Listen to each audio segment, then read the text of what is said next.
Hey guys, welcome back to another episode of the Gold Diggers podcast. It is NFL weekend, hence why you can see Shy in an NFL jacket. However, some of us still call football, others call it soccer. Who did that? Is that how we're starting the podcast today? Yes. yes. I don't understand why somebody's calling it soccer, but whatever. One actually has a football, the other has a round rugby ball, but it's fine. Guys, welcome back to another episode. So much has happened since last week. Can you believe it? In the last 7 days, there's been so many different things. There's been abuse. Ange Postecoglou might lose his job. Hopefully. Actually, hopefully he can stay. I don't even care. Who cares? No, I don't care. He can stay. Whoever stay, go. Not my business. That team sucks. What else has happened? There's just so much has happened. Myles Lewis-Skelly has been getting a lot of abuse, and we're going to talk about it because I just don't understand why people are coming for a teenager for doing a fun celebration, and we're going to start seeing yellow cards for it. God forbid. But anyway, you're joined by me, your host, at Anita by me on all social media platforms, and we are here with Shy Carter. Team _GH. Philippa at Pip Jennings. Hey. Ooh, name change. You have you not seen her since you got married? I'm so used to the Philippa Jennings. Where did the echo go? Well, Jennings. I like that. God, sorry. All right. Let's start off with Myles Lewis-Skelly, right? And just in case there are any Arsenal fans in the comments that were complaining last week that we only spent 5 minutes on Arsenal, we got an Arsenal fan now, okay? Apparently all cat ladies. I don't like cats. I was going to say, calling me an old cat lady really offends me because I don't mind being called old. Wait, they called you guys old cat ladies? They called us old cat ladies hating on Arsenal. Bear in mind, there was no hating on Arsenal. It was just focus. Oh, sorry, I'm probably breathing into the mic. So I was like, what? We were just focused on City because Joyce has not been here all season. I want to make something very clear, right? Joyce has not been here all season. So we had to get our shots off, no? So only so much time in the day. Off, man. You had to lick it off. Listen, you guys, we talk about what's relevant, all right? But look, we're gonna wheel it back anyway. And obviously, we all know that Arsenal beat City 5-1. It was a great win, convincing win. Kudos to them. But one thing that came away from that was Myles Lewis-Skelly doing Haaland's old celebration. The last person that I remember doing that against Haaland was Mbappe, Neymar, big names, you know. Guys, PSG done it as a whole team. They did it as a whole team. They all sat down like this.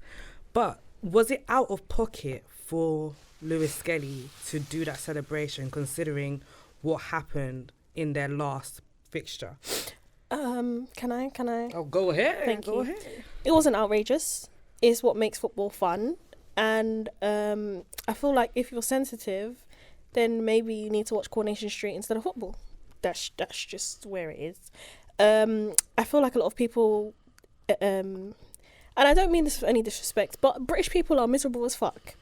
I don't know how you can't mean that with disrespect. No, but it's the truth. Let's call a spade a spade. They're miserable, and they are very selective with their energy. Prior to that Lewis-Skelly celebration, Anthony Gordon came to the Emirates. He done Thierry Henry's run to the flag celebration. Yeah. You know, everyone knows, iconic, right? Yeah. You're playing Arsenal, you score against Arsenal, you do that. It is what happens. It's a part of the game. And I feel like the discourse that has followed on from it, even during the match, if you have Sky and you watched it on Sky, Gary Neville's comments were mind-boggling, talking about, he's taking it too far there, or if Gabriel lashes out at Haaland, it will be justifiable. All of these weird things. But in the reverse fixture, when Haaland picks up the ball and threw it at Gabriel's head. Didn't throw it, he bounced it. Come on. It was a ball. It wasn't. You're moving like it was like a launch. No, I'm not saying it was like a launch, but I'm saying he threw the ball in Gabriel's direction at the back of his head, yeah? And it was seen as light banter, haha. Yeah. We equalised after you've tried so long. No one said anything.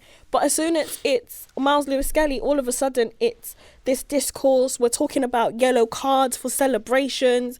And then people are wondering why the game isn't as fun as it used to be.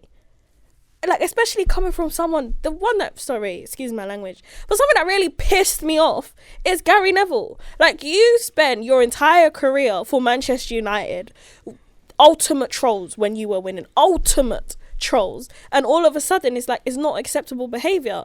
At the end of the day, Haaland disrespected Lewis-Skelly, right? At the time he was 17. He went up to Lewis-Skelly, who the fuck are you? Lewis-Skelly let you know, game after that, this is who the fuck I am. It's really that simple. And I don't think it needs a discourse. I don't think it needs, oh my gosh, we need to now give out yellow cards for celebrations and all these things. And then the irony of Sky to upload a compilation of Jamie Vardy taking the piss out of other clubs and saying, oh, this is so funny. So, and I don't mean to do this. Actually, you know what? Yes, I do. If Lewis-Skelly was a white British boy, this wouldn't be a discourse, and that is the real. And I don't really care what people have to say. Oh, you're playing the race card, you're doing this, you're doing that, because there's countless other examples of white British people in sports doing the exact same thing. There was no backlash for Jamie Vardy. There was no backlash for Anthony Gordon, who also hasn't won shit. If we want to leave it like that, not Jamie Vardy, this is about Anthony Gordon, and no one's had anything to say. So you can't pick and choose when something is taking it too far. And to have a discourse, how long ago did we play City? Almost two Sundays ago now, or a Sunday ago. Last Sunday. So we've had a week-long discourse over a celebration. Like, are we being for real? We're not being for real. We're not. The week before, who was the player that played against Brighton and then did the seagull celebration and got a yellow? Oh, I can't remember. But I'm pretty certain it was another black player, right? Was it? Oh. So I completely agree with Shia. I just think these things are pathetic. I think, like, discourse online about Arsenal fans, like, always, playing the victim is funny and sometimes is warranted. But I think in this instance, it's completely clear that there is, like, some weird agenda. Like Shai said, like, why can't we have celebrations anymore? People used to do somersaults and backflips until, managers started saying that you're in risk of causing yourself an injury, so they stopped it. But, like, there's no joy in anything. And, like, this is a kid who's had the best night of his life football-wise, and he's enjoying himself, and now we're making out all of this discourse about him being disrespectful. And I didn't really enjoy, like, City fans and other fans saying last week, like, oh, this is exactly what Haaland was talking about, you're not being humble. Who needs to be humble? It's football. We're fucking playing about. We're playing about. It's football. It just, I don't know, I just find it all really pathetic. I just find this discourse really jarring, and I hate going on Twitter because of it. Because it's just like, teams, your face, bro. I'm just not really agreeing with this conversation. Go on, tell us why. I don't have a problem with him doing the Haaland celebration, but it doesn't come without consequences. And it's not, when I say consequences, I don't mean like he deserves all of the stuff that's happening. I do think some of it's been taken too far. Like, it is what it is. However, you are playing for a top club. You are playing for the biggest club in North London. Well saved. I was thinking, where are we going? You're playing for the biggest club in North London. These are obviously, you want to create a rivalry, and that's and you're doing something that is going to cause, and not cause, but is going to generate conversation. However, he's an 18-year-old kid, and you're doing a celebration of a man. You're doing a celebration of a man who's won a lot of trophies in England. What I didn't like about that match, what I liked about the match is that Arsenal played with an edge. But what I didn't like about it is that they made that edge their personality for their whole game. And for me, I wouldn't say it shows a softness of Arsenal, but it shows a sensitivity that someone can say one thing and you've remembered this or whatever for how many months, and then you're just using this as a thing, playing humble afterwards. It's like, I don't agree with what you said about in terms of talking about trophies. It does matter in this concept. In this context, if you're not going to, like, when he says you got to stay humble, it's stay humble until you reach the pinnacle, and unfortunately Arsenal haven't got there. So yeah, but I hear what you're saying. Like, I do understand what you're saying. No, that's rubbish. I do understand what you're saying, but, like, to a certain extent, but, like, it's just a bit of fun. of course you're going to use something to fuel you for the reverse fixture. Otherwise, what have you got? So we're just going to go into games apathetic. Do you know what? Do you know what? But it's like they made it their whole personality. And there's nothing wrong with that. Do you know why there's nothing wrong with that? Because when teams used to come, top 6 teams used to come and roll Arsenal over, and they used to take the piss from left, right and centre, no one had nothing to say. When Adebayor ran the entire pitch of the Etihad, everyone lapped it up and found everyone had something to say about that. No, did you? No, a lot. No. At the time, the discourse was nuts. Yeah, it was nuts. What I'm saying is, they found it quote unquote disrespectful, right? But rival fans were lapping it up. Did you enjoy it? Did you enjoy it? I retweeted that You enjoyed it? Exactly. I retweeted that the other day. But this is my thing, because the S-housery of football is what fuels me. It's what fuels most football fans. So it's like, for me, like, I do get it. Like, yes, this is the big, people make jokes, this is the biggest game of your season, all of that. You can do all of that. That's absolutely fine. But then to start talking about yellow cards for disrespectful celebrations off the back of this particular game, I think is pathetic, because if you do not have nonsense, then what are we watching? That part of it is pathetic. Yeah. And I don't think it's something that should have gone on. The discussion went on about 5 days too long. However, there is going to be a discussion. There's going to be a discussion. An 18-year-old kid who, no offence, this is not me being disrespectful to Arsenal fans, but an 18-year-old kid who's not won anything, this is his first season in senior football, played under 10 games for his club, doing a celebration of a man who's gone and won everything. I don't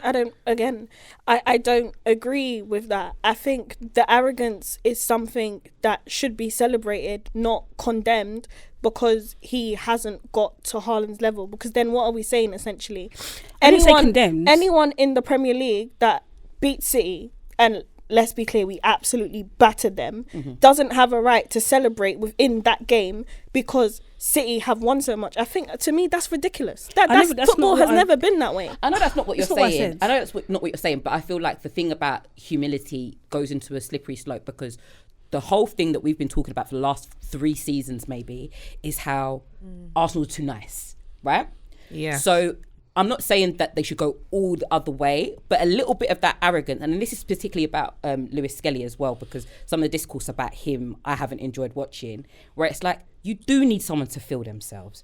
You do need someone to be on the pitch and be like, I am him, even if I'm not him yet. Because that sort of energy is what begets confidence, and that confidence is what drives your team to eventually winning things. And yeah, like I'm saying, like, I do understand, like, this is his first big season and he's replicating Haaland and all of that, but it's a bit of fun. Like, I don't think I just genuinely, maybe I'm wrong, but like, I look at it and I think it's not that deep. Because even the part that irritates me the most is not even so much the City players. I think the City players took it on the chin. It is what it is. It's football, right?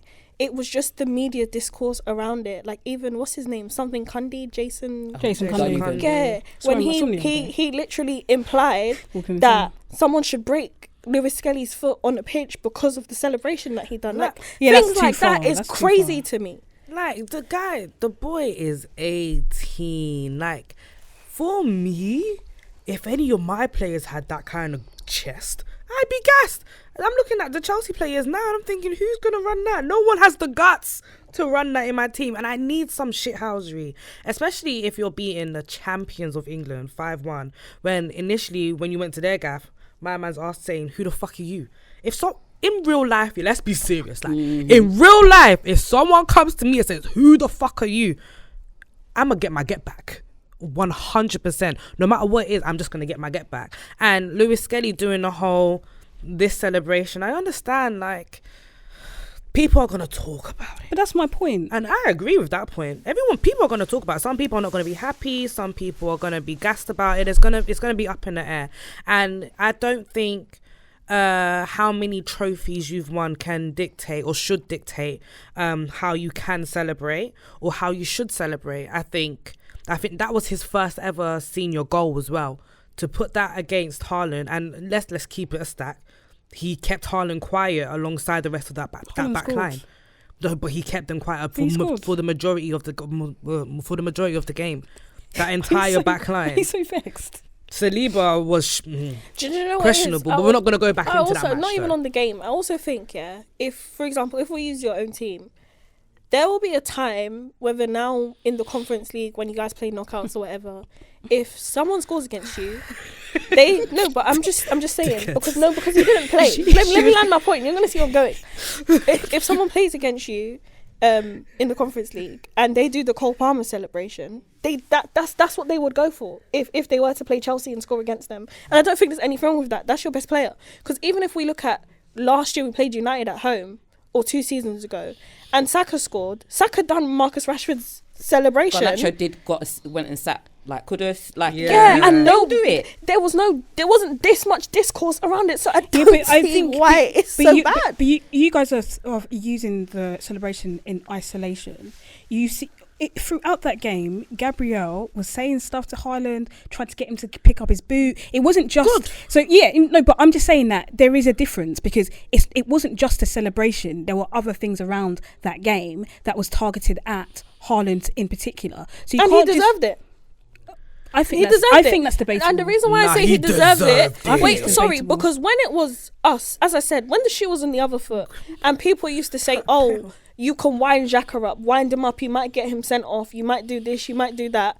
No one gave a flying rat's ass monkeys about how Arsenal felt and how it affects Arsenal. All of a sudden now, this blonde Barbie and everyone's just like, oh my gosh, you can't do this. Oh my God, that's so disrespectful. Oh my God. Like, nah. What? Like, I'm so confused. I think that it's not about disrespect. I think the idea is that you guys are being annoying because there's one thing that happened at the last game and you're hinging the entire vibe of the game. I don't even just think it's the last game. That is what it looks like. Yeah. But for me, it's like playing humble over the PA after the game is funny. Like I don't think it was that funny. I thought it was funny. Sorry, I'm not gonna lie. I was there. It was hilarious. I thought it was funny. I think it just shows the mentality of the football. And I don't think so. I feel like it's been a build up. Sorry. It's just last thing. No, it's fine. I feel like it's been a build up with City because City have been taking jabs at Arsenal. Their players have been taking jabs at Arsenal. Ever since we got closer to them,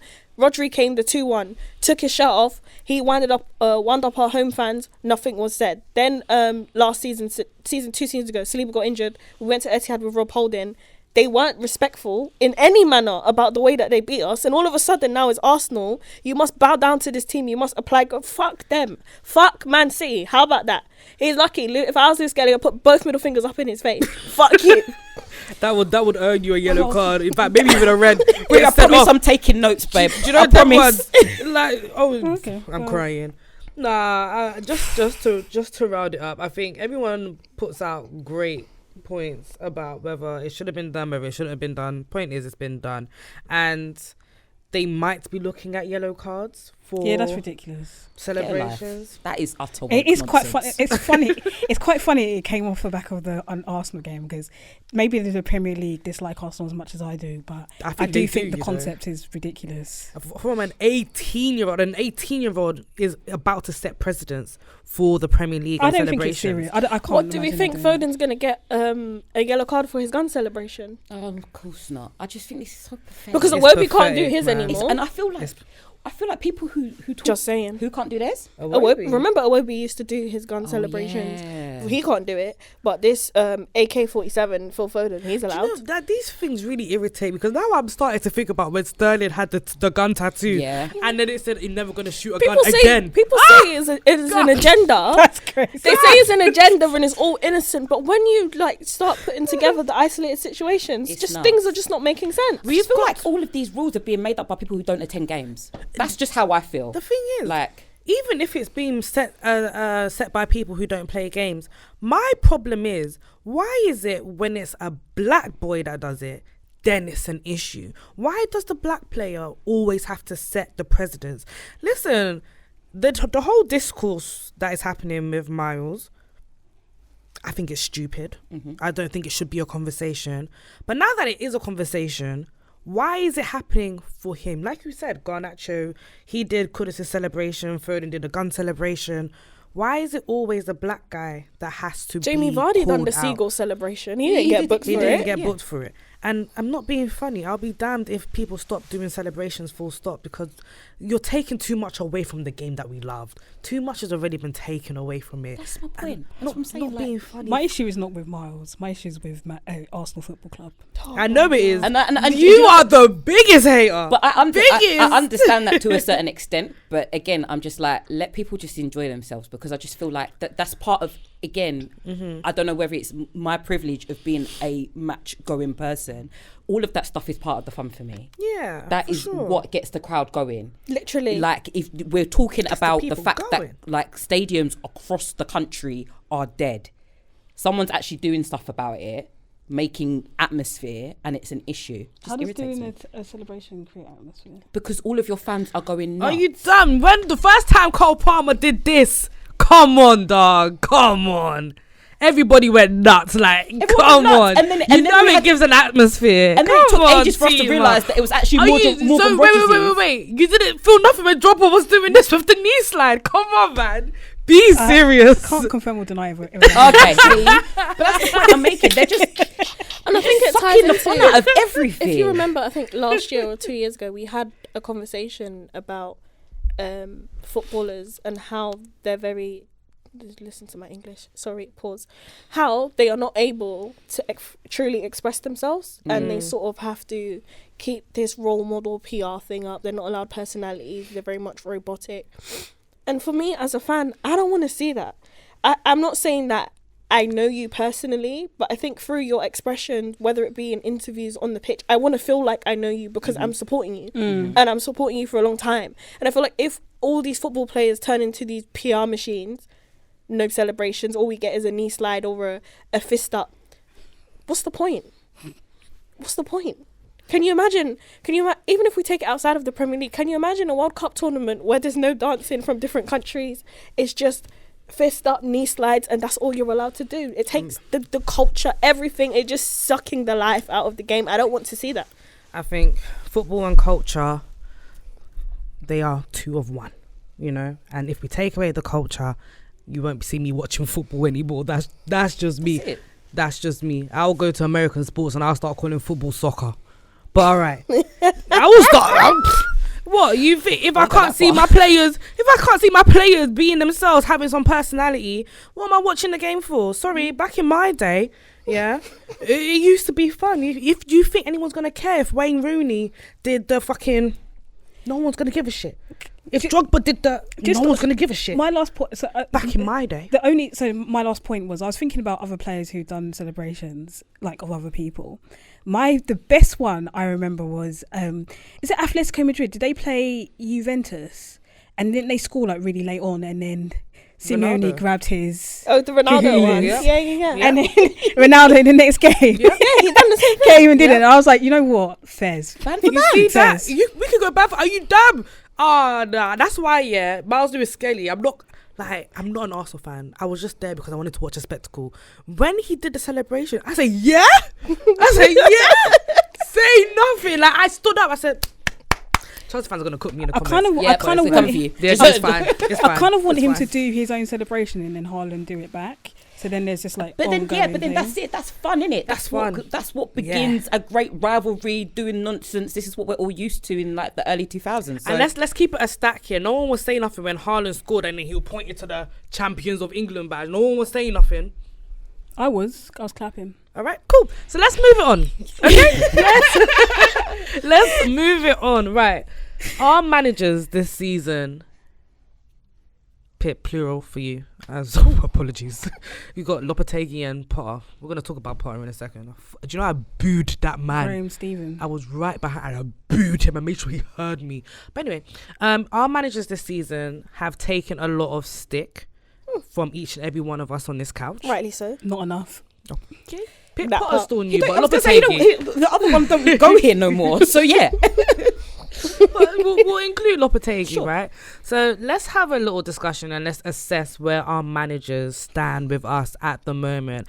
And I feel like we can start from the easiest one because obviously Potter has just come into West Ham. And in my opinion, he hasn't done too bad. I feel like your style of play has become a little bit more enthusiastic.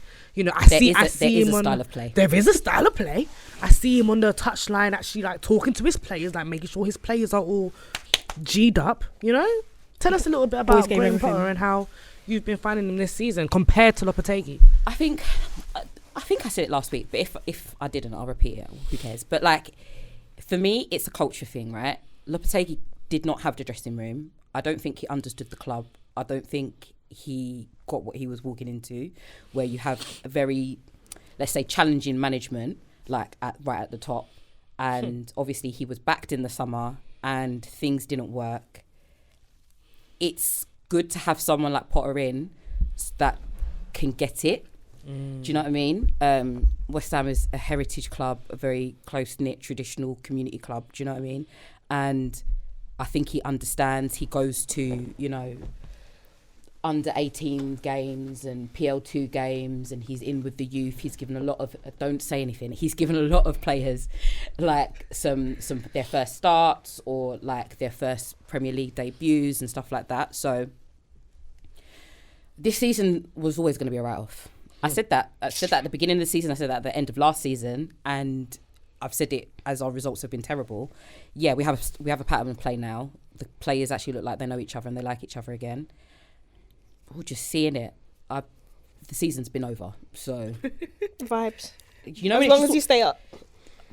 And I'm not gonna say God willing because I should think we should stay up, but you know. Where are you guys right now? 15th. Oh, you with Tottenham? Yeah, we're buddies because that's what I said. If they're gonna be shit, we're gonna be right with them. Sorry, again, swearing. You might leapfrog Tottenham. I do not think we are going to leapfrog Tottenham, and that is okay. Okay. As long as they're down in the trenches with us, like I think that is what soothes my soul right now. How many matches has it been with Graham Potter so far? 4. What are you rating those 4 matches, or what are you rating his short stint? I wouldn't say 4. Short stint. Okay. Again, we've gotten a win where we should have. We got one loss where I accepted it. The game on Monday. No, I didn't rant and rave about it on Monday because I was a little bit pissed off. But yeah, we shouldn't have. You could say that we deserved to get something out of the game, and the ref made sure that we didn't. Yeah, you deserve to win. Thank you very much. I appreciate that because I don't feel like I ever get that from you guys. So No, she's completely right. You deserve to win. We did not deserve the 3 points. Yeah, but you know, it's just sort of like I'm just here for vibes. That's why I'm paying lots of attention to everybody else. And, you know, when your season goes to shit, it's so funny to watch everyone else stress out because you just don't. There's just no point in me stressing out. It's done. It would have been nice if we could have gotten back into Europe this season, but I knew that it was going to be a tough ask if the people didn't actually like who they were playing for. So we go again next season. And to be fair, everybody ahead of you, apart from Tottenham, apart from Man United, okay, everybody in the top 10, they seem to be enjoying their managers, apart from Chelsea. Who is everyone? Like Brighton, Newcastle, Bournemouth, Aston Villa. They seem to be having a really good time. Nottingham Forest, they're having a really good time with their having a managers good and time. with their strategies. Well, she excluded yourself. I did exclude. You're never having a good time with Arteta, but you know. So I don't know why you're opening your mouth because. When will Shy ever have a good time with this man? She won't have a good time with this man, but she made it very clear she's not a flip flopper. Like she's standing on business on this one, and until he's gone, she won't be moved. You gotta respect it, man. I don't even know. Wait, before anyone says anything, Pip, who do you think we should talk about next? Chelsea or Arsenal? What's your feel?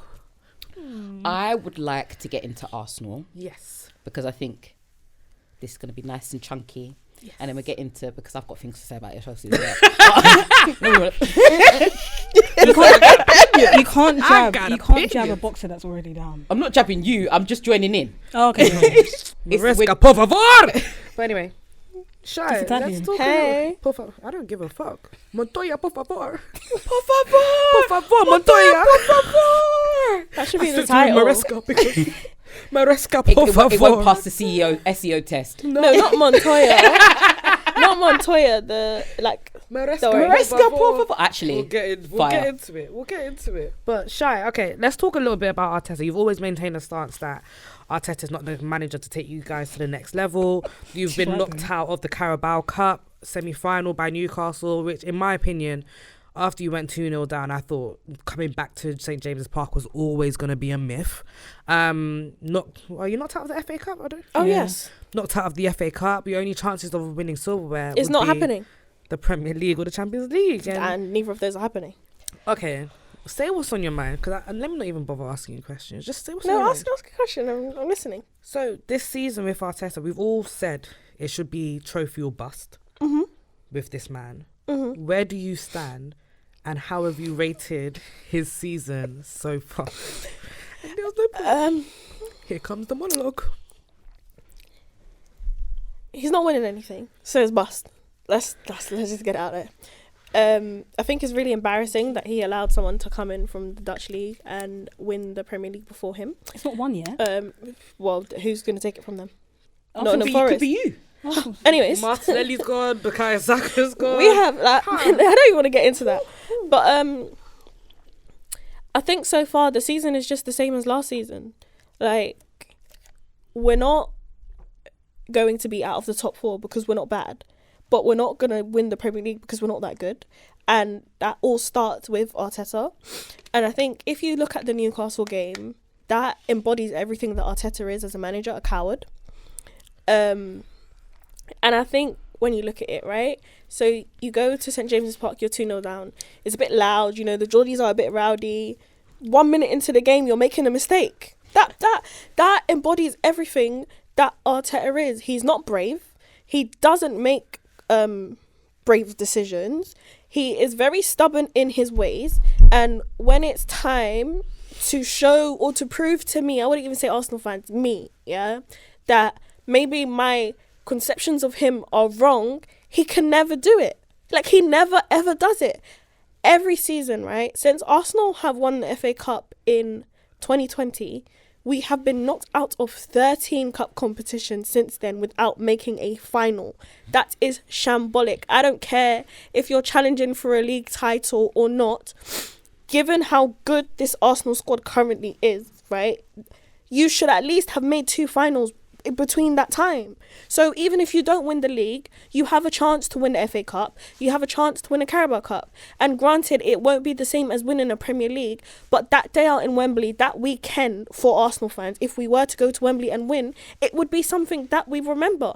Then, not to mention, some of our better players, they have 2 years left on their contract. We're not winning anything. How the hell do you think we're going to keep them? And the reason why this is so jarring for me is because I grew up, growing up, my favourite Arsenal player was Cesc Fabregas. I had to watch him leave my club.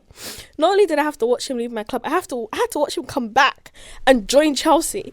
That both of you smiling, ha ha ha. I actually how didn't nice. smile, just Yeah. Both of us. And I don't want to see a repeat of that with Saka and Saliba. But if you don't win, and the majority of Arsenal fans think that Arteta is the holy grail of Arsenal Football Club and we're never going to win anything unless he wins it, then you have to be prepared to live that cycle of 2008 to 2014 all over again, because eventually these players are talented enough and good enough, especially likes of Saka, Saliba, even to a certain degree, in my opinion, Gabriel. Those are players that bigger clubs who like to win want to acquire. And the audacity of some Arsenal fans to talk about, do you know what they say? You're so entitled. What? Like, what do you mean you're so entitled? What is the aim of football? What, to have fun? Are we in year 5? Is this PE? Have fun. It's not have fun. I need trophies. We need something attainable. Even when you look at it, right, all the records that Arteta has set, Premier League records and whatever, they're great. But they're nothing without trophies attached to them. In 10 years, no one's going to remember, Arsenal went the entire calendar year of 2024 losing 1 away game. No one gives a shit. I didn't even know that was a stat. No one gives. I don't think it was 1. I think it was 2 or something like that. Or away games, clean sheets, something like those type of stats. No one cares about that unless you have trophies attached to it. So I'm over Arteta. I've been over Arteta. I will stay being over Arteta unless he wins the Premier League or the Champions League. And guess what? He ain't winning either one of them, so I'm over it. He might win the Champions He League. ain't. You couldn't beat Newcastle away, and you think, yeah. Like, Timo, put this into perspective. You went to St James's Park, and your balls were in between your legs. Now, let's say you draw, I don't know, what's a hostile away environment? Inter Milan, yeah? They come to the Emirates. They beat us 1-0. You got to go to the San Siro and win that game to go to the next round. They're going to piss themselves before they walk out of the tunnel. And it's just like when does it stop? Like, getting over the line. Like, say, for example, if Arsenal had overturned that semi-final leg against Newcastle, or even managed to score to make it a bit uncomfortable, see what Newcastle have about them, then I'll be like, okay, I'm seeing progress. But no. Every single time in a cup competition, as I said, you've played 13 cup competitions since you lost. Since you last won a trophy, you ain't made it to the. You've had 13 attempts to get to a final, and you've got to 2 semi-finals out of those 13. Sorry to. No, go on. What about the Community Shield? Oh, Jesus. Tima. And look at the way she's sitting so innocent as well. Tima. Just asking questions. Do you know what's crazy? The 2 times post 2020 that we won the Community Shield, it was because we finished second, and we were there by luck because we finished second. It's not even like we earned the trophy to play there. No, and so you won the treble. Arsenal finished second. We beat them. It's just ridiculous. It was invitational because Man City couldn't play that. You didn't even qualify properly. You didn't. It was invitational. It's ridiculous. But no, I just think like I'm at a stage where I'll tell like, thank you. As someone that goes to Arsenal games frequently, thank you for turning around what was a toxic environment at the end of Unai Emery's period. Thank you for getting the fan base united again. You've given us what I think are some brilliant players, but I think you've done what you can. You didn't thank him for the dog. I don't like I don't dogs. even think the dog was his idea. But you've done what you can, not and like now I dogs. think, because I'm a cat person, you've done what you can. They were talking about her last week. They were talking about her last week. They weren't talking about you, they were talking about her. I think you've done what you can, and now it's time. Why are you acting like you're scared of me? You're not scared of me. It's time for you to move on. Anymore. And I think maybe go somewhere where there's less pressure to win, or where it might be a bit easier for you to win. And if you are to come back when you've got some trophies under your belt and try and live out your Arsenal dream of bringing Arsenal to the promised land, then do so. But your time's up, mate. But who are you going to get in replacement? That's the thing. I want Inzaghi. Do you know what? Fair enough. It's the first time you've actually ever said anyone. Because I always think that's a really hard question, though. I always think that's a really hard question, especially when you're in the middle of a season and people go, "Oh, who do you want?" I don't know what everyone's contract looks like. Like, Do you know what I mean? And on top of that, I just feel like you don't know what style of play they're going to bring to the club. You don't know what atmosphere they'll bring to the club. And a lot of Arsenal fans, right? And don't shoot the messenger, okay? But a lot of Arsenal fans do say that Arteta bringing this cohesion to the club is more powerful than the actual thought of potentially winning trophies. And you're not wrong. You're not wrong. A lot of Arsenal they fans, literally tell that you. is Like, losing. I was They arguing do with one say the it. other day. He told me, "You're so entitled." He said, "We're not entitled to win trophies." What do what you we in it mean? for? What are we here for? Should we just get a therapist and we should all sit down in the Emirates and talk about our trauma that Arsenal has put us through so that we could be one kumbaya? Nothing will unite the fan base more than winning. Nothing in football unites your fan base more than winning. Nothing. All of this, we play good football for what? To finish second, to go out every cup competition. For Arsenal fans to tell me you get knocked out FA Cup, it's okay, we're in 3 competitions. Get knocked out that one, it's okay, we're in 2 competitions. Get knocked out the Champions League, it's alright, we're focusing on the Premier League. Lose the Premier League, then they say, don't worry, we're going to make a big sign and we go again next year. That's the cycle of this fan base. And that will continue to be the cycle because I am actually going to say this. They are Arteta fans. They are not Arsenal fans. Thank you for answering my question. You're welcome. So how do you rate this season with Arteta, considering that you beat your champion rivals, Manchester City, 5-1? You've had a good streak to get back to second place in the Premier League. Obviously, first place is more ideal. You are, 6 points behind Liverpool, potentially 9. Yeah. How do you rate Arteta's season as a Do you know manager? what it reminds me of? When we beat Leicester twice and they won the league. That's the season that we're going to have. Yeah. Like, you beat Leicester. Oh, we beat, but they win the trophy. That's the season we're going to have. The one thing I will say in defence of Arteta, though, is that it's very shocking that the club made him no January signings. I think we fell short there. I think he defo needed a forward. But this season so far, 4 out of 10. 4? Yeah. Not even. What about the Champions League run? You finished quite comfortably in the top 8. We got to the quarterfinals last season. If we don't make it further than the quarters, 4.5. What if you win the Champions League? Not happening. It's not happening. We have to be realistic. We want to be kind to Shy, but we have to be realistic. They're still in it. I'm the most. I think I'm the most realistic person Who are here. you guys playing in the Champions League? We don't know round? yet. The But you know playoffs what's are still so happening, innit? funny? Very. Do you know what's so funny, Anita? We could Not play the the first winner name. of. I think we could end up playing Inter again. Okay. AC Milan. Okay. I think it's PSV. These are winnable names. And Juve. Yeah, they are winnable these are games winnable. until you look at Arsenal's away record in Europe under Arteta, and then you have to reconsider. I said winnable, not easy.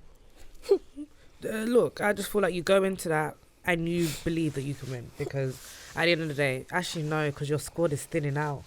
We got Yeah. Havertz, Sterling, Trossard, and Ethan Wanyeri That left. stinks. How do you say his name? Wanyeri. Wanyeri. Wanyeri. 1 year. Do you know what it is? I Nigerian, struggle innit? with my he's W's Nigerian. and my R's. I okay. struggle hard with him. Wanyeri.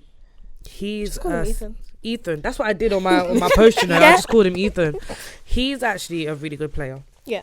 Going forward, he's definitely a great asset. I look at Sterling, There's nothing to look at next. and then I look at Trossard. Next. No. Trossard he's a contributor, right? He scores important goals. Yeah, he scores important goals for you guys. Then I look at Kai Havertz. I'm He just like, scores which important goals. Kai Havertz are you going to get on the day, though? Kai Havertz is just You know? too funny. Like, that miss against City and the one that he scored, that guy, like, he just makes He no sense. misses the easiest chances but scores the hardest goals. It's weird.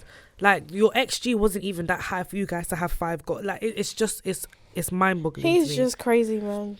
But okay, so you rate his season a 4 I out mean, of the 10. 4's harsh, 5. 5 out of 10. Yeah. And if you get to a Champions League semis, we're pushing it up 5.5.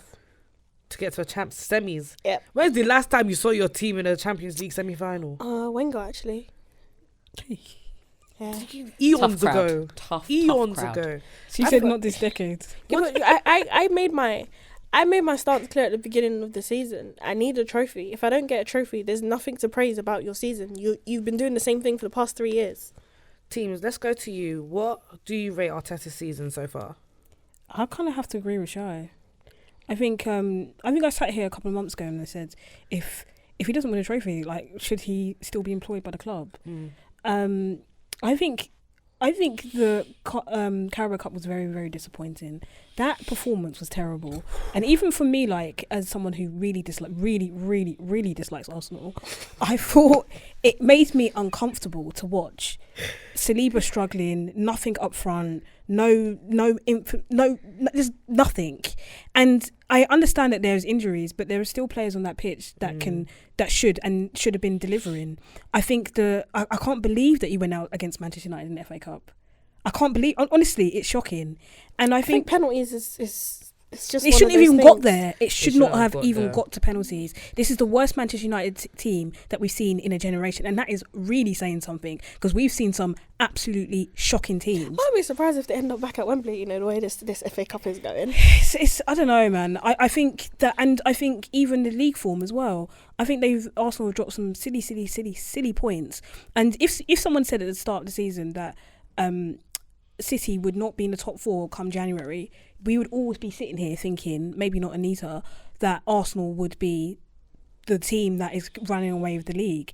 And I agree with you, like, to allow somebody who hasn't managed in the league before to basically be running away with it from Arteta, who has basically, let's be honest, built this club, the momentum to reach the pinnacle, and he just hasn't done it. It's like he is Arsenal's version of Gareth Southgate, and you're going to have to make a brave decision in terms of if you really, I'm not going to talk about Anita's analogy earlier in the season, but if you really want to reach your climax. The climax. Yes. I didn't say it. Come on, but women. There's nothing wrong with saying climax, okay? Yeah. Then I think, like, tough decisions are going to be made. Let's move on. Maresca. Wait, hold on. I need to ask Pip's opinion. Oh, sorry. That just threw me off. I mean, right. I would have said 6. However, listening to you talk, and especially when we talk about the fact that you haven't built on last season's squad the way that you should have, either in the summer or in January, then maybe I would say 5.5. But I don't know. No, I'm still gonna say 6 because you have struggled with injuries, and yes, you should have people behind in order to come into the squad. But I think a 6. I think for me, I think everyone's been very, very generous. I honestly rate this Arteta season as the worst that he's had since you guys started contending for the title. I will put this down as a mere 2.5 because I just look at it as the way this team has been managed from the start of the season till right now has been ridiculous. The same players that you are playing over and over again. Bukayo Saka has finally given way. He's finally withered away. We all saw every single one of us. Giving way is crazy. No, withered is worse. I was looking at her like, it's true. How is this? He's withered away. He has. And I take that personally because I like Saka and I want to see Saka become one of the best players in the Premier League. Here we go. I do. Arsenal supporter. No, I'm not an Arsenal supporter. I'm a football fan, and I all the black boys in the Premier League, I support them. First. Hear it. Sue me. I support them. I want them to be the best they can be. How long have we been calling for, like, even me, like, for him to rest? Saka needs, and it's not even about just backup. Just get another winger. If there's one that you think is better than him, competition or whatever, Saka's needed that. Saliba looks so bad this season. He doesn't, and look his like hamstrings is gonna give way. Martinelli's hamstring has given way. Gabriel Jesus' knee has given way. Odegaard's ankle gave way. It's getting ridiculous. Declan Rice at the start of the season, he was absolutely shattered. He's tired. Like the that's the problem. The way this Arsenal team on paper, this Arsenal team can win on paper. No, it can win. No, on paper. Not without a striker. No. Wait. Just on paper. No. Considering everything around everything, like Man City's dropping, Liverpool, they're not even that good. If you watch them, they're not even that good. They're just consistent. On paper, this team, if it was last season, they could have won the Premier League if Man City had dropped like this, 100%, without a doubt. The way it has been managed this season has been absolutely shocking, and I cannot believe the position that they've put themselves in. The players, they're crying. And how long did Arsenal fans have to cry out for Ethan Nwaneri to get his debut? How long did they have to cry out for Myles Lewis-Skelly to get the minutes? It took way too long for these decisions to be made. Number 5 coming back into the fold, in and out of the fold. I understand the kind of player that he is, and we don't want to see him on the pitch. But how long did it take for him to find that position that suits him the most? How much did it take for Declan Rice to get back into form? Saliba, once one of the best defenders in the world, looks a shadow of himself. He's out of form. He's out of form. I completely agree with you. This is shocking. It's shocking, but like I feel like a 2 is really harsh when they're still second in the league. You got to remember they dropped down to like 6th when they should, and when they had their whole team. I think the context around that though is that I would say we dropped some silly points. I think in games like Everton, close games, Brighton, that's where Tima's point about not having a clinical striker does cost us, because even if we look at those games, it's not like Arsenal weren't creating chances, we just couldn't finish. And then the other side of it is we played 22% of the start of our games. We were getting red cards left, right and centre. It wasn't making sense. So I think it's a bit of both. That's another thing. The discipline this season was crazy. I mean, some of the red cards were questionable, but that's neither here nor there. You know, other people, Myles Lewis-Skelly again, his red card got rescinded because Rightfully so, though. a couple of Rightfully people so. wanted to move mad, but we won't get to that. That's gone in the past. But look, But we have to try. just so we can round it up, I'm rating it a 2.5. I just think this is the worst. 2 is crazy. It's- Not even I'm I'll give so it a 2. sorry. Do you know what I mean? They get to a semi-final, it goes up to drastically to a 6. You know, Okay. that's good. A Champions League semi-final. A Champions League semi-final goes up. You got to remember they've been knocked out of 2 competitions. The Premier League. I'm so sorry. They're not going to stop Liverpool. This just not going to You happen. would need a drastic fall off, and even if Liverpool four were to games fall to off, I don't have the confidence because Liverpool have dropped points. Yeah. And every time Arsenal Every have had time the they drop opportunity points, to close they the never gap, capitalise. we've just been doing silliness. If we lay out Arsenal's opportunities this entire season and where they fall short, on my life, this is it's criminal. Because really and truly, we're going to come to Chelsea. If Chelsea had the balls, big bully... Oh, God, Maresca, por favor. Oh, God. Maresca, por favor. You're going to start running down the beach. I'll start running down, bro. But if Chelsea had the balls that we thought that they did at the start of the season when they were playing pretty well, if they kept that momentum going, it would have been a 2-horse race with Chelsea and Liverpool. And that should never have even been the case. It should never have even been the case. Arsenal should have been right up there from the jump up until now. Get a load of this guy. It should have. It should have. It should have. It almost was. Man, talk your talk. It yeah. 2-horse race. It almost was. All right. Where are you lot now? 6th? It doesn't matter. Yeah, It almost was. We're 4th actually. Oh, top 4th. 4. Oh, because we beat West Ham on Monday. We're closer to you than you are to Liverpool. So it is what it is. That's fine. Anyway. 2 It's just race. and if Man City didn't have that Rodri injury, only God knows where they would have been right now as well. Like obviously there's so many if buts and maybes, They would have but been. it's just like Arsenal, you had your chance to capitalise. This was it, faltered, and that's why I give it so low. But let's move on to Maresca. Team has had a lot to say about Maresca, not just this week, for a couple of weeks. I've been stalking Tima. I've been going in all the spaces It's she's like the gone in. 2nd of Jan. You know Reached the what? clip then. The last space that I heard Tima in, yeah, she ended it with, "I'm done, man. You lot, God bless, innit? Peace out." I said, "What? Are you hanging up your boots?" I'm just tired. Do you know what? I'm tired. I am exhausted. I don't think, and the thing is, like, it's not Maresca, it's the sporting directors. Maresca is collateral damage. I don't care whether he stays, whether he goes, whether he cleans toilets, whether he gets a dog. Whatever he wants to do is not my business. It's not my business. The sporting directors is what is ruining this club. You cannot tell me. Get a load of this. Not to sit up. She's sitting up. So you see this club are faltering over the festive period, and you look at the weaknesses in the squad. I can tell you the weaknesses, and I have not gone to do any courses. I haven't gone to do any FA, UEFA B licenses. She says she's got no badges. No data, none of that. Nothing. I can see with my eyes that Sanchez is a fraud. We don't have a centre back. We have no covering midfield, and Nicholas Jackson has forgotten that he's a footballer. So why is it that you go into January, and I'm hearing in the lead up to January, I'm hearing, oh, it's going to be a very quiet month for Chelsea. I'm like, excuse me, we need like 4 or 5 positions. How is this going to be a quiet month? Excuse me. And then all of a sudden, we know about the Chalobah, so I'm not going to go over that again. But I'm so disappointed that they spent the whole of January chasing a guy that looks like the mask from Saw and not thinking about the fact that we have Who no looks one. like the mask from Saw? The Canacho.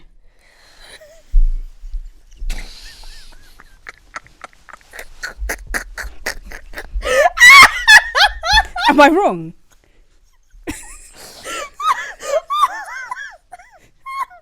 Can I go now?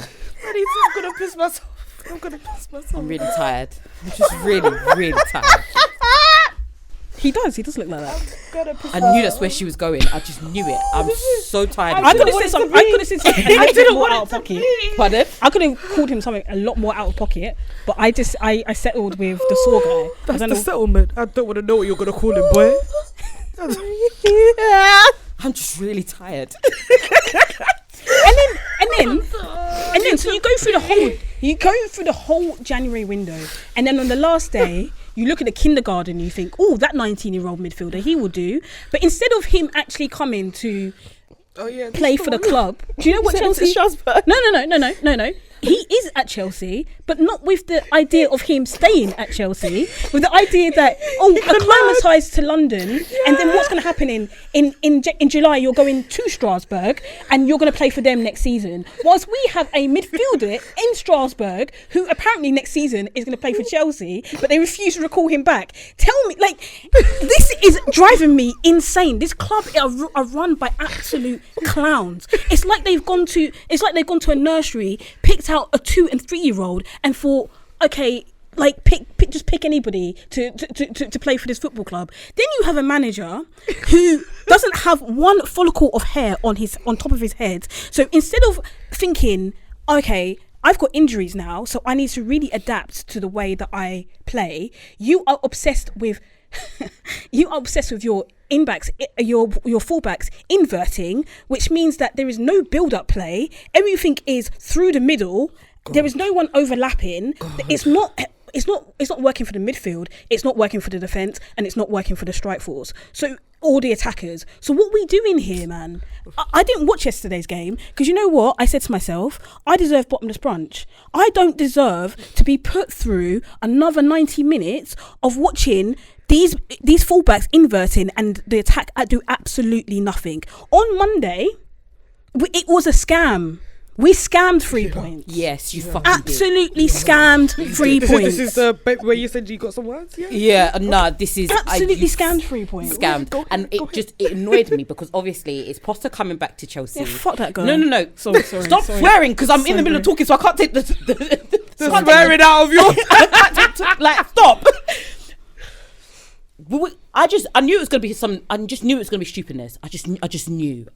And what annoyed me is that we were running around like headless chickens. You were running around like headless chickens. Nobody looked like they were playing an actual football match. And then for the ref to just, Cole just fouling people up and down the pitch, up and down. There were about 5 times I was like, what, we're just going to allow this to happen? For it to come and lead to your equaliser really annoyed me. But that was the game where I really realised, oh yeah, Maresca he ain't got it.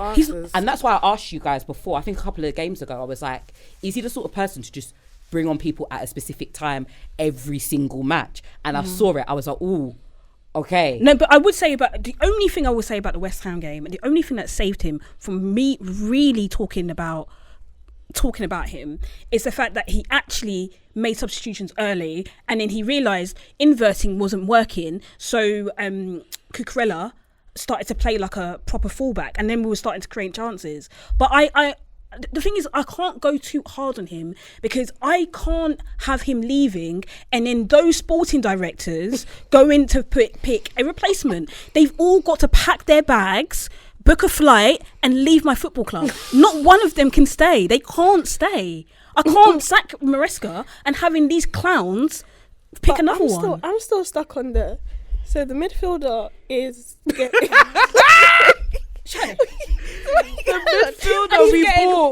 he's getting used to London. Yes. And then in summer he's going to France.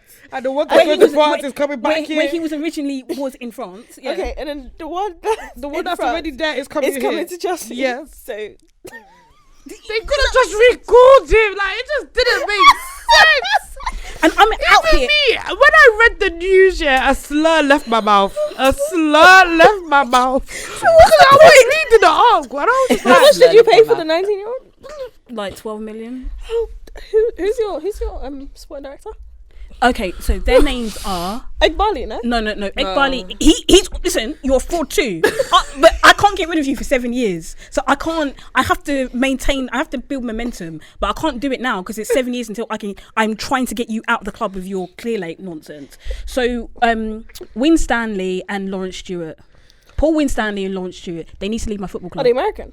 No, they came from Brighton, and now we are. Check this. We went to Brighton.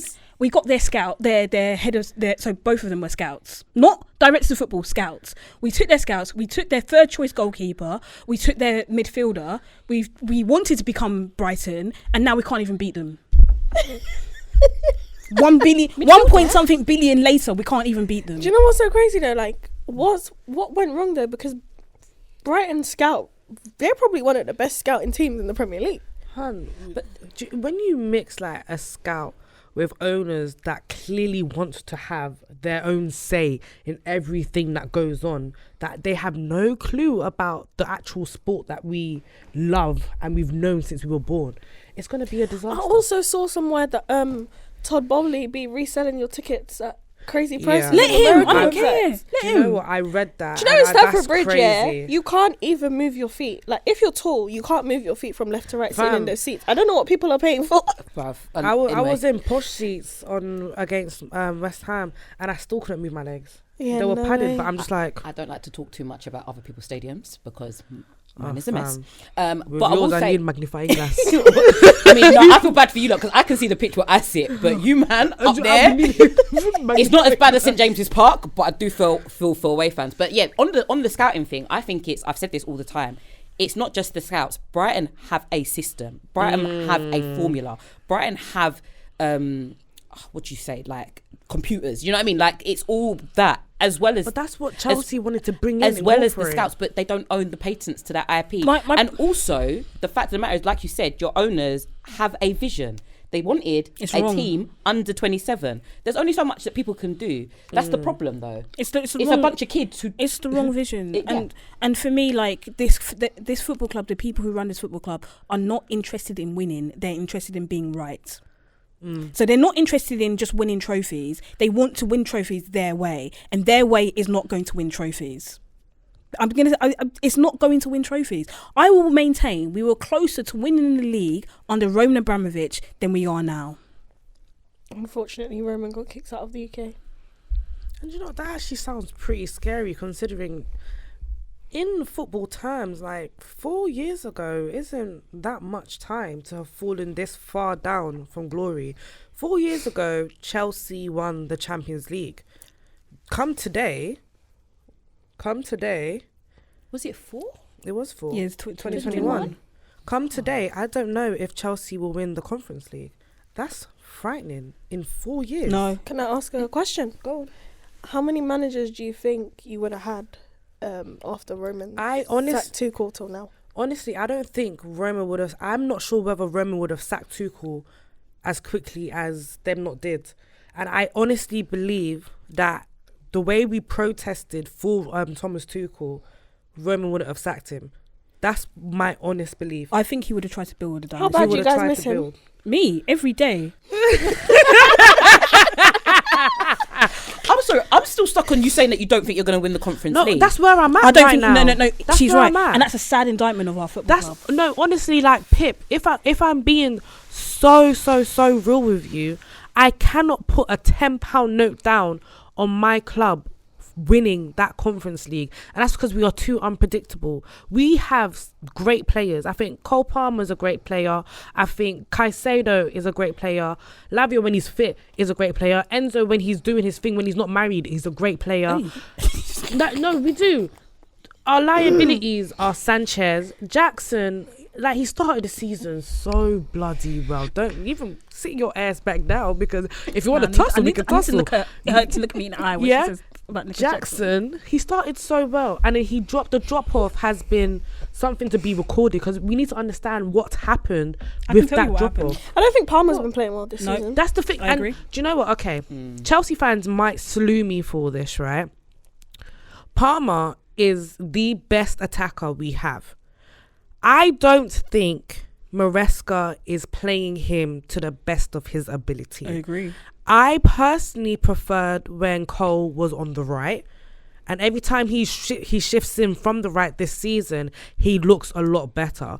This whole midfielder, cam, false nine malarkey needs to stop. Let's get him back out on the right. Shipping off Felix was a big mistake. And it's a mistake that Chelsea are not going to admit to. What'd you say? That one, I don't know if I can get on board. No, I think that was a big mistake. I think it was a mistake. Purely because we didn't give him enough minutes for him to prove what he can do in that cam role. He wasn't given enough time, enough minutes. Nkunku still staying at this club. In my opinion, he's still there. He played on Saturday. He's not a striker. He's not a striker, and we're misusing the heck out of that man. So it's like, why would you ship off Felix when we are already misusing Nkunku? It doesn't make sense. A lot of this doesn't make sense to me. Even the recall of Trevor Chalobah, thank God bless his soul. Because if it was me, I would have said no.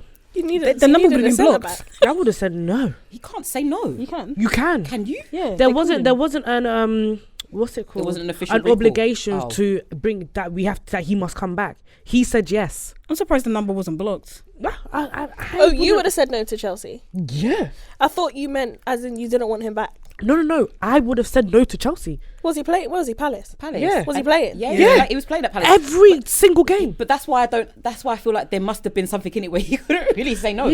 Why would you? He's just a child of God, man. That's just it. He's just a child of God. He loves Chelsea as well. He loves Chelsea. Okay, so how do you, Tima, rate Maresca's debut for Chelsea? Debut year, sorry, for Chelsea. I said at the beginning of the season I didn't think Chelsea were going to finish in the top 4, and I still don't. And if Chelsea don't finish in the top 4, it's a -10. If Chelsea don't finish in the top 4 and they win a conference league, it's -7. Where does the conference league get you? Europa League? Yeah. But you would finish in Europa League spots So anyways, what? no? So you get extra. I don't know place. if we're even going to finish. I don't know. Chelsea can finish. I don't think you're finishing below 7. I think Chelsea, and I will always maintain this pressure on them. I don't care.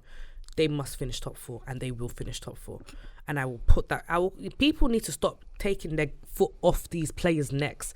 What we did, cool. Fair enough. We were never in a title race, right? I would scream it to the top of my lungs because these players need to believe that they're in a fucking title race. You need to have that belief and you need to have that mentality as a player. You need to hear your fans pressuring you as a player. So next game, oh crap, this is a final for me. I've got to make sure we win this game. Every single player gives their 10 out of 10. When the manager's coming out and saying, oh, what title race? We're not in a title race. And then Noni Madueke is there saying, title race? What's that? Like, we're endorsing mediocrity, and that's what we are now receiving back. But then, if you were Caicedo and you're looking around the dressing room, and then you see Robert Sanchez in the background, do you really believe that you? But no. But even as he's not that bad. Even let's be fucking for real. He's Jamaican.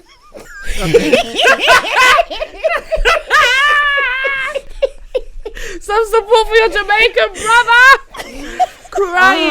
That was very funny to me. Funny. That was It was very hilarious. funny to me. But anyway, yeah, even if you look around, like so not this is actually not a dig at Arsenal at all, but that Arsenal team, the first Arsenal team without Declan Rice to push City to the title, do you think they looked around and thought, oh, we can go ahead and push City to a title? Of course not. Of course not. If you look around, you'll probably look at that team and think, do you know what I mean? But you've got to instill that in, like Jose Mourinho when he came to Chelsea the first time. He came into a dressing room full of people that just didn't believe.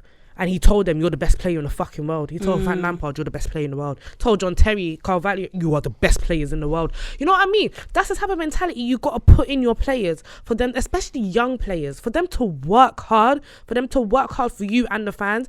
I'm so sorry. When the fans come to the stadium and we are 1-0 down and we're silent, it really grinds my gears. West Ham were going off. And then They Gary Neville had the nerve to say, oh, I've only heard the West Ham fans when they got this corner. When I was hearing Ludo McCloskey's name the whole time. Stamford Bridge. The whole time. None of you know who that is. The whole time. I was like, who is that? Is he playing?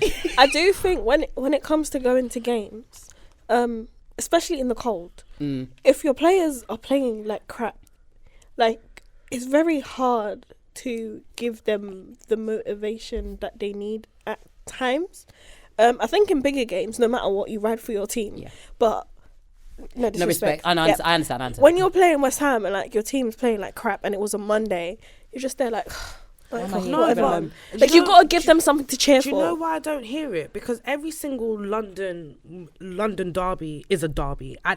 I'm not hearing it. You cheer as loud as you can in a derby. Against Fulham, we gave that same lame excuse. They beat us 2-1 in our gaff. They haven't done that in how many years? Ugh. Like, yuck.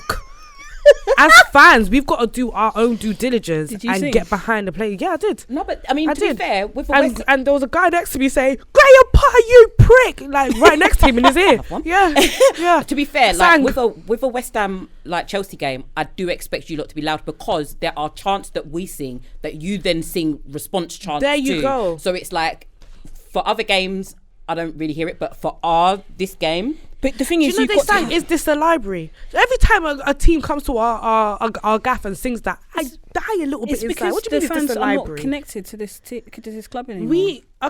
And that's our fault. Sorry, No, that's the owner's fault. We're babying these players. We're like, oh no, they're so young. How can they go for a title race? Oh my God, they're 23, 24. This is why we feel disconnected. That's why we didn't win for a month. We didn't win in the league I mean, for the a month. football is shit. The football, bearing in mind, the football before December was not that bad. And Tima, I remember in October, when I told you about this Maresca and his tactical inflexibility, and you told me I was wrong. You want to talk about Nothing's who's wrong changed. and who's right. Let's we not can do go this band today. for band. We can go band for band. But yeah, okay. So you're rating it a -10 if we don't get top 4, -7 if we win Conference League and don't get top 4. What about just right now? How have you rated this season? 3, 3. because it's not over. Yeah, 3. Okay, that's fine. Pip, how would you rate Chelsea season? I rate it a 4 or 5, just in context of what was happening last season. I understand you're unhappy, and I get it, fully hear it. I like to be very, practical with these sort of things.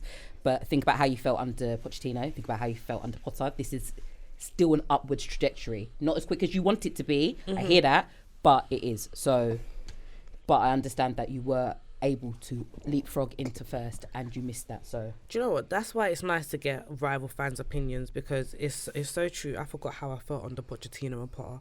I felt like I was gonna die. Shy. I felt like I was gonna die at one point. I was choosing F1 races over football.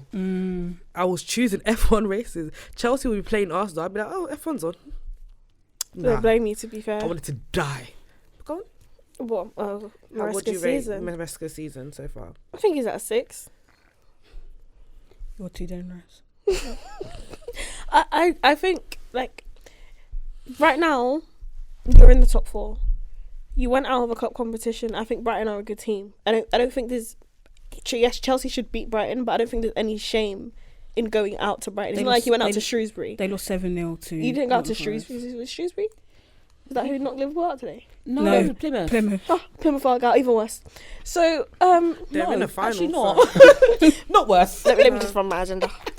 And I think if you finish top 4 and win the Conference League, if you went back to August and someone said Chelsea finished top 4 and they won the Conference League, I don't think too much Chelsea fans are going to be angry at it. And I feel I'd be like yeah, damn fucking right. That's our expectation. That's the minimum. okay, but that's what I'm that's the saying. bar. And I don't feel like you didn't expect a title race this season, and the fact that you didn't sustain it showed that you're not quite there yet in terms of challenging for it. So if you finish top 4, you win the Conference League, then maybe you buy 500 more players in the summer, as you do, and you try and challenge for the league next year. If we get that, then it's a 7 out of 10. What, top 4. Top 4 and conference is 7 out of 10. No, like Chelsea must, like no banter Must. aside, Must. you must win the Conference If League. you don't win the Conference League, never prepare to be sick of me. I swear to God. I swear to God. The one thing I will ever have in my life. Yeah. Prepare to No, be I hear absolutely it. sick of me. I hear it. No, like And any you're not gonna top be- team that falls into that competition, even Tottenham, even though they're not that top, they must win it. Wait, were they in it before? No, they were in it before and then they had loads of COVID things, so they just threw it. So basically they forfeited one of their games and that's how they got knocked out. Oh no, but like if they were competing, every single Premier League team that's 8th and above, they must win that must win it. competition. I'm with you. Cole Palmer's back in a Conference League team, so Oh yeah, knockouts. I'm telling you, those little people that are like semi-professionals, they're gonna do a celebration if they score against you. And it will be funny.